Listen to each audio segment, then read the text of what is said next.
just in terms of squads and players coming in and out, how difficult is that for you as captain to manage that particular process? Yeah, I mean, naturally the T20 series and this series now, there's been some new faces around, but I find that really exciting, to be honest. Guys have been doing really well in domestic cricket, and through that form been given opportunities to be, one, in the environment, and two, potentially making debuts. So I think it's great for our system, and it's great for those players to get that experience and take that then potentially back to their franchise and come back as better cricketers. Something Rob spoke about that's very specific to both limited overs formats was the importance of building depth with all-rounders. You've got Vian's back, and Mishlali's a new face.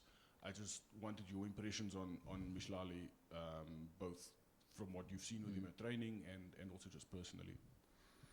Yeah, we've spent a little bit of time together now, but obviously I've played against him I think once or twice as well, and super impressed with how he goes about his work. I think probably the biggest thing that stands out for me is he's quite a young guy, but he thinks about the game in a great way. So really mature, I would say, for his age, and pretty streetwise when it comes to his plans and adapting to sort of each bat and condition. So a great opportunity for him to be here. Definitely deserves it. He's been doing really well, and it's exciting for us to have a new face like him in the squad.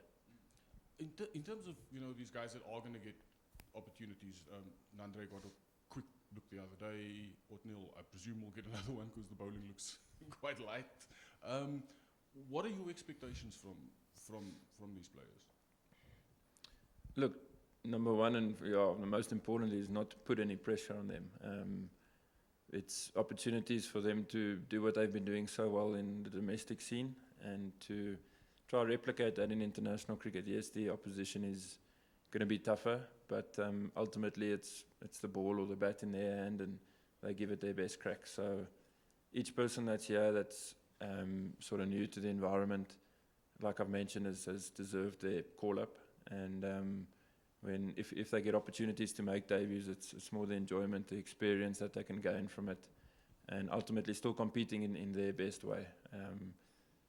By no means are we going to just sort of accept that it's a debut and these guys they're competitors as South Africans as we are, and they'll want to put a good foot forward. Aiden, just a couple of questions from Fidos. Is Tony de Zorzi going to open the batting, and what can we expect from him? Yeah, it looks like it, to be fair. He's been playing really well for Western Province and a nice positive brand of cricket from his side. So he seems excited about it. The coach seems really excited about it as well, and a fantastic opportunity for him. I think he did play against Netherlands or West Indies, and we really enjoyed what we saw from Tony. So another opportunity for him to express himself and try to be the best version of Tony de Zorzi ultimately. Now, Andile seems to be making the most of this opportunity. What's changed about him from his first few stints as an international player? It's quite a tough question. I don't think much has changed. Look, he's certainly training really hard.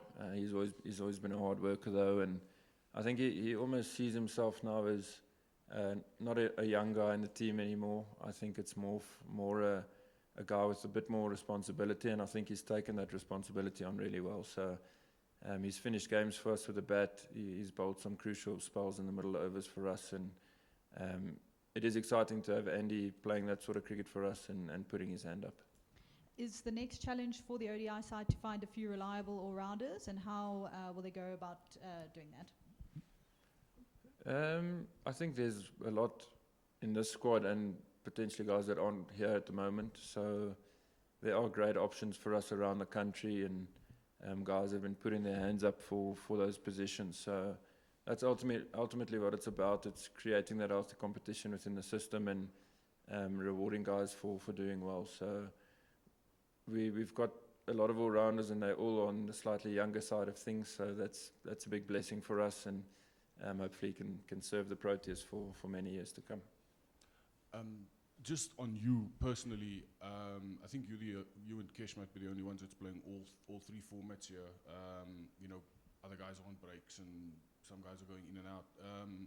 Are you looking to play this entire ODI series, and just how, while everybody else gets breaks here, you are going full tilt? Yeah, I'm excited for it, to be honest.